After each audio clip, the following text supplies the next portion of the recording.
Om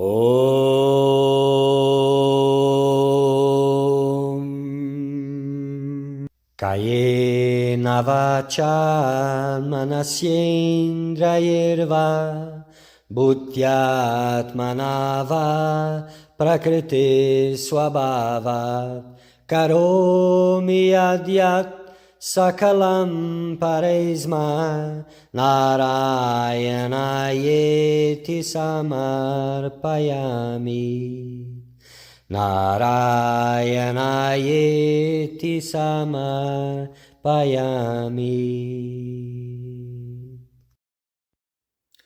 Querido buscador da verdade, bem-vindo. Este é um momento muito auspicioso, pois vamos falar de Bhakti. Bhakti, amor divino, puro amor divino. E Bhakti como a essência de todos os caminhos espirituais e também como um caminho espiritual em si, Bhakti Yoga. Então, nesta série de vídeos, nós vamos falar sobre os Sutras de Shandilya. Então, Shandilya foi um sábio, um ser realizado, que realizou a Deus, que já tinha seguido outras filosofias, era um erudito nas escrituras e tinha uma abordagem também intelectual. Então, nestes sutras, o sábio Shandilya procurou a autoridade, a sabedoria, a firme sabedoria das Escrituras para ver realmente qual era o melhor caminho para Deus. Então ele traz-nos nestes sutras, traz-nos muitas passagens confirmando de facto a autoridade de Bhakti.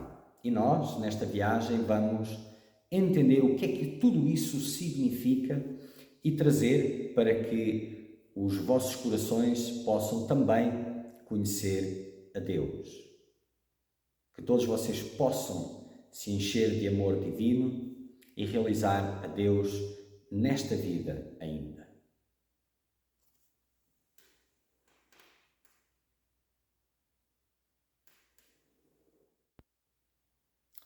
Então vamos começar com os Bhakti Sutras de Shandilya. Mas antes de mais, eu gostaria de deixar aqui uma homenagem, um agradecimento especial para a Índia.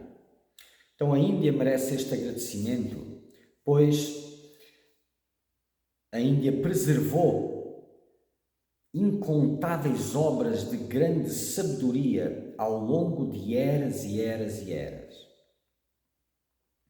Então, independentemente da corrupção dos ensinamentos espirituais, da distorção dos ensinamentos, eles preservaram e guardaram as obras,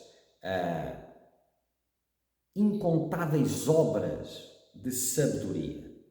Então, os Sutras de Shandilya são simplesmente mais um entre infinitas destas obras. Então, a minha gratidão em nome de todos vocês. Então, começa sempre, com uma prece. Vitorioso é o Senhor Supremo. Grande é a maravilha do néctar dos dois pés de Govinda. Aqueles que bebem não se iludem, enquanto aqueles que não bebem se iludem. Então, Govinda é mais um nome de Deus, que na cultura indiana tem também o nome de Vishnu, Narayana, Govinda, são tudo nomes daquele ser, daquela consciência, da consciência suprema. E aqueles que bebem o néctar de Govinda, a sabedoria divina, não se iludem com Maya, com a ilusão. Já aqueles que não bebem se iludem e continuam perdidos na roda do Sansara. Primeiro Sutra. Agora vamos indagar sobre Bhakti. Começa assim, Shandilya, que, havendo passado por muitas outras filosofias, já passa diretamente para Bhakti, não vendo qualquer necessidade de qualificações para Bhakti. Para Shandilya, como nós vamos ver ao longo desta obra, não há nenhum pré-requisito para Bhakti, para o caminho da devoção. Existir, por si só, já qualifica para amar a Deus, não é? Havendo essa vontade, é óbvio.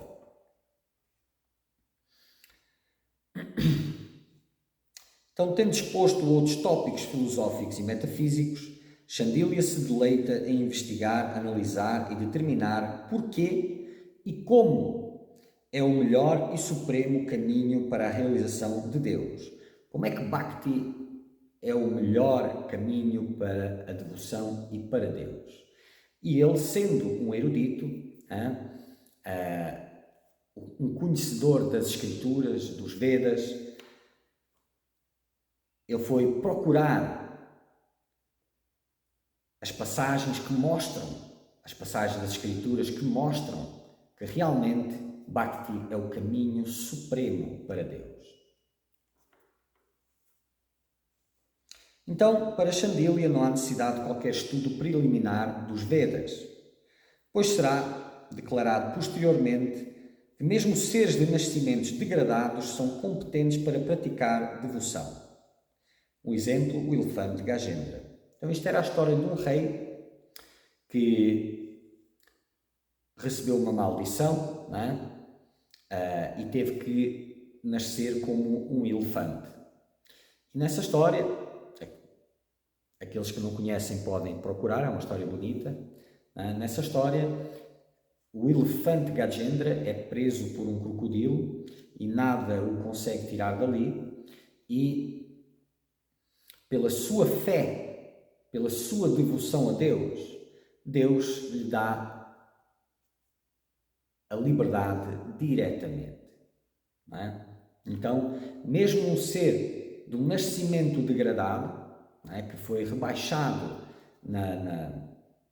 na roda do Sansara para um animal, até mesmo assim, através da devoção, ele chegou à realização de Deus, que Deus deu diretamente.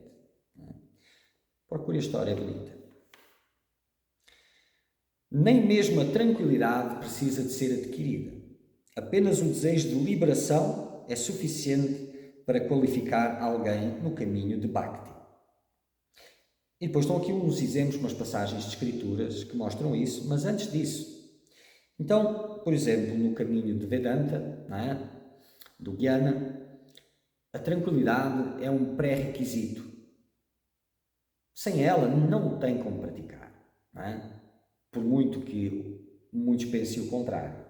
No entanto, em Bhakti, nem mesmo a tranquilidade da mente é necessária para trilhar Bhakti, o caminho de Bhakti, de devoção.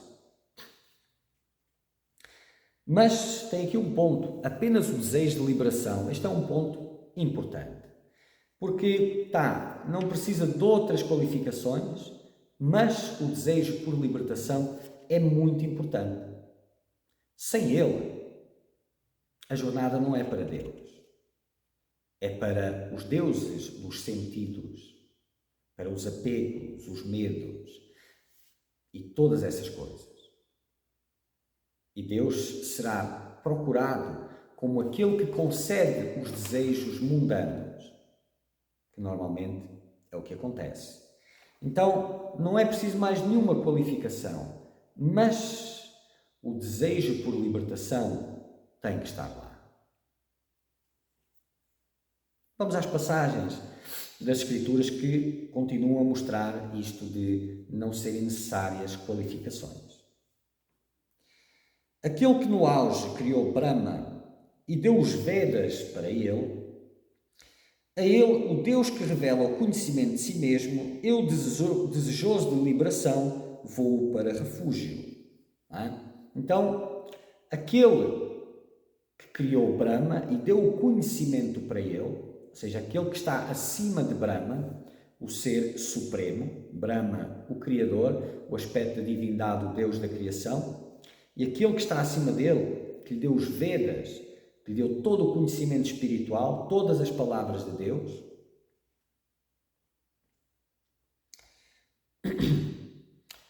a ele, o Deus que revela o conhecimento de si mesmo, a ele quem revela o conhecimento de si mesmo, a ele eu busco refúgio. Não é? Eu desejoso de liberação, não como uma curiosidade em liberação, mas desejoso, ou seja, um desejo ardente e intenso por liberação. Para ele, para esse, eu busco refúgio. E uma outra, agora eu concedo a você, Brahma, diz Deus, o ser primordial, a ontologia da devoção, porque é somente por minha graça que o Bhakti, caracterizado supramundano, é conhecido.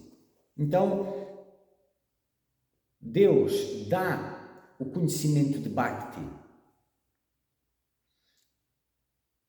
e explica que é apenas pela graça dele que o Bhakti é conhecido. Então, não diz que é apenas através de determinadas qualificações que Bhakti é conhecido, mas apenas por sua graça. E vamos entender o que é que significa isso de sua graça. E voltamos, e é importante deixar já marcado mais ou menos o eixo da purificação, de estar digno perante Deus, digno perante a graça. Essa é a parte daquele que busca a Deus, daquele que busca liberdade. Tornar-se puro. Mas se, ao tornar-me puro, se isso traz o amor puro, se traz a realização de Deus, se traz Bhakti, puro Bhakti, aí já é diferente. Não. Tu qualificas-te em termos de pureza. Deus estende a sua graça. São duas realidades distintas. Sem pureza não tem graça. Sem pureza não tem graça nenhuma, mas isso é um outro assunto. Também chegaremos lá. Bhakti é reconhecida como a faculdade da alma, do Jiva, pelos senhores Swarupta Shakti, forma ou potência do Senhor. Não é? A partir da sua faculdade inata, por meio da qual a faculdade limitada do Jiva Atma funciona plena e totalmente em reciprocidade com Deus. Esta tradução não ficou das melhores, não é? É a faculdade da alma, pela forma, pela potência de Deus, de funcionar. Então, Bhakti é a faculdade da alma, ou seja, a natureza da alma é amor puro. Amor puro, amor divino.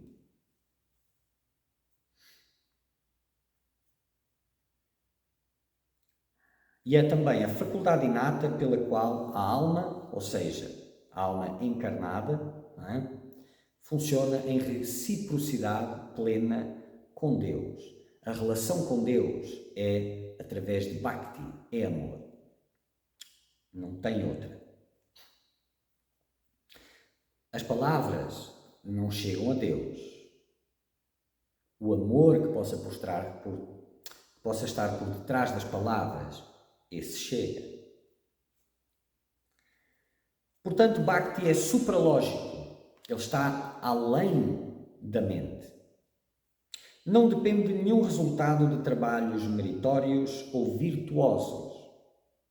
Na realidade, não depende de nada.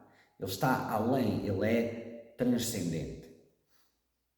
Rituais védicos nem deve ser indagado como aquisição pré-condicional de alguma disposição, como no caso de indagar sobre Brahman no Vedanta, em que uma série de pré-qualificações são necessárias. Pois Bhakti é a relação natural entre a alma e Deus.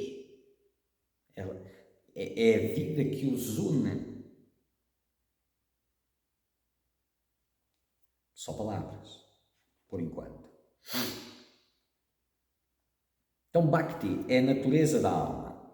Enquanto outros tópicos estão relacionados à mente, Bhakti está diretamente relacionado ao coração, onde reside a alma. Então, os outros caminhos para Deus, para a realização, eles têm muito a parte mental envolvida, através da lógica, do entendimento, do raciocínio. Não é? Já esta relação, esta reciprocidade com Deus, é através do amor, do exercício do amor. Perdoe-me a expressão exercício, porque não é das mais felizes, mas no início meio que é assim mesmo. O exercício do amor, que é a faculdade natural da alma.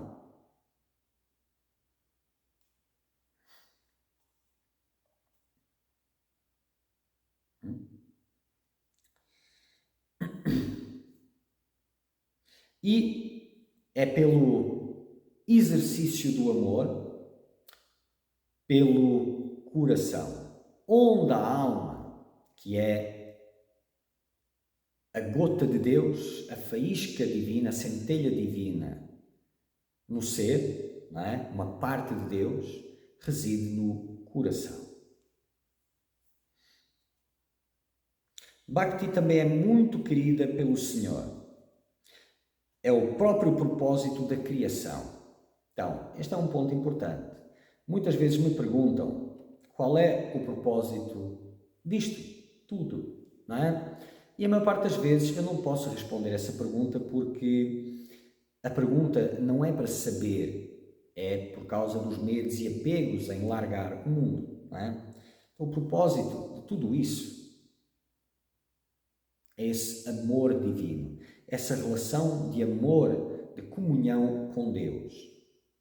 Não tem mais nenhum propósito. Todo o resto é apenas distração.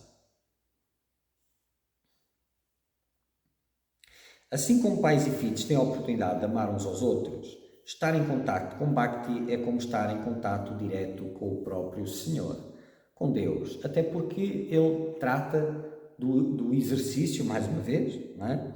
Do exercício do amor para Deus, com Deus. E não tem como estar amando a Deus sem estar próximo de Deus. Só o simples ato de estar a amar a Deus é estar próximo a Deus. Então é ter Deus como companheiro de jornada também, de certa forma.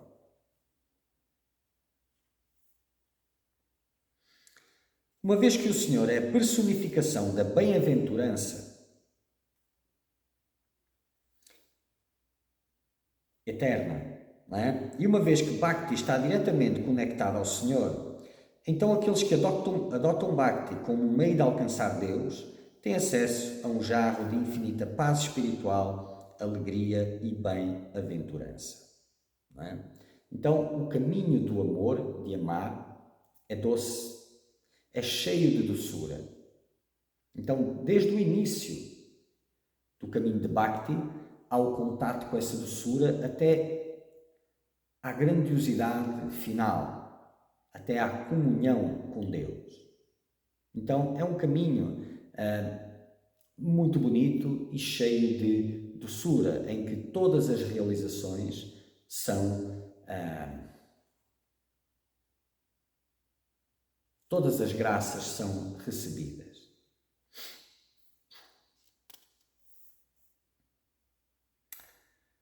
Ainda enquanto Bhakti é praticado, as mudanças que são chamadas de pré-condições e outros caminhos devem se tornar visíveis para que o amor possa crescer. Então aqui já entramos, num outro ponto, porque tem o amor puro, supremo, que é o Bhakti puro, e depois, na ausência do mesmo, tem a prática do Bhakti, a prática da devoção, como o meio da purificação. E durante esta purificação, aqueles sinais, aquilo que eram pré-requisitos noutros caminhos, devem se tornar visíveis como um sinal de que a purificação está acontecendo. É o mesmo que dizer, para os outros caminhos, que um determinado nível de pureza deve estar presente. Não é? E aqui, ao praticar o Bhakti, que ainda não é o puro Bhakti, esses sinais, essas pré-condições de outros caminhos, como a tranquilidade da mente, desapego, etc., falaremos um pouco sobre isso também, devem começar a acontecer, para que de alguma forma o ser perceba que de facto está avançando no caminho da devoção. Isso e o amor, mas no início esse amor por Deus está muito contaminado ainda por desejos, apegos, medos e etc. Não é? Então estes sinais de tranquilidade da mente, de desapego e outros que falaremos, devem se tornar visíveis como um sinal de que está avançando. O sábio Shandilya lidou com todos os ramos dos Vedas, e é bastante. Foi um repositório de conhecimento secular e sabedoria espiritual. E depois de passar por tudo, ele voltou-se para a doutrina de Bhakti, onde encontrou o que procurava nos Pancharatras, um tratado famoso de Bhakti. Não é? Então, depois de passar por todos os caminhos, ele chegou então a Bhakti, onde encontrou o que estava à procura. Então, de certa forma, não é? Ele fez uma viagem semelhante ao que muitos buscadores fazem, que no início, até por conta das impurezas, a expressão amor divino, amar a Deus, dá até não é? E torna-se uma busca espiritual por libertação,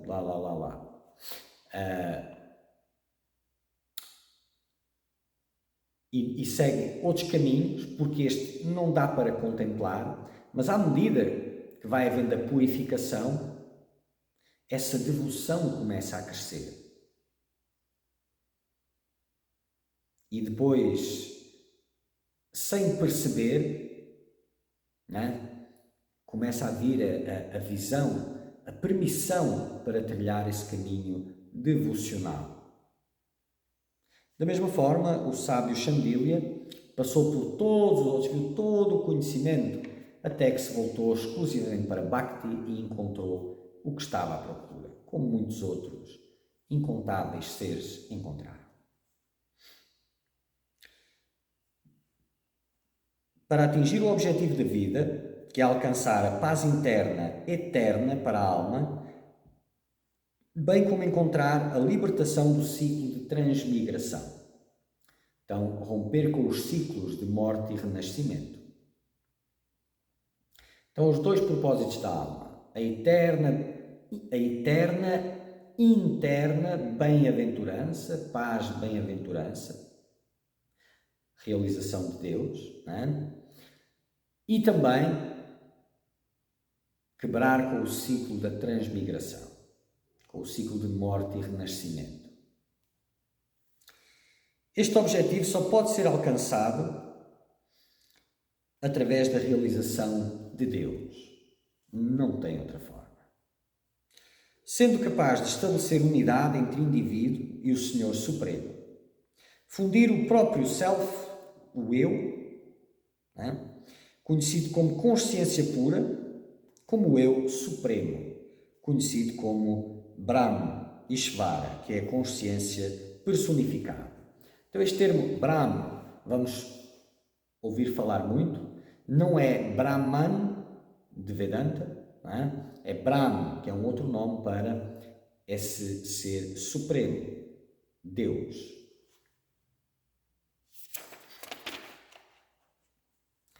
O objetivo maior é experimentar esta comunhão ininterrupta com Deus e, comparado a isso, nada mais importa. Tem nada mais grandioso, todo o resto fica insignificante perante esse objetivo maior da realização e comunhão com Deus. Muito bem. Tvameva mata cha pita tvameva Tvameva bandhushka sakha, Tvameva, Tvameva vidya, Dravinam Tvameva, Tvameva sarvam, Mama Deva Deva. Tvameva sarvam, Mama Deva Deva.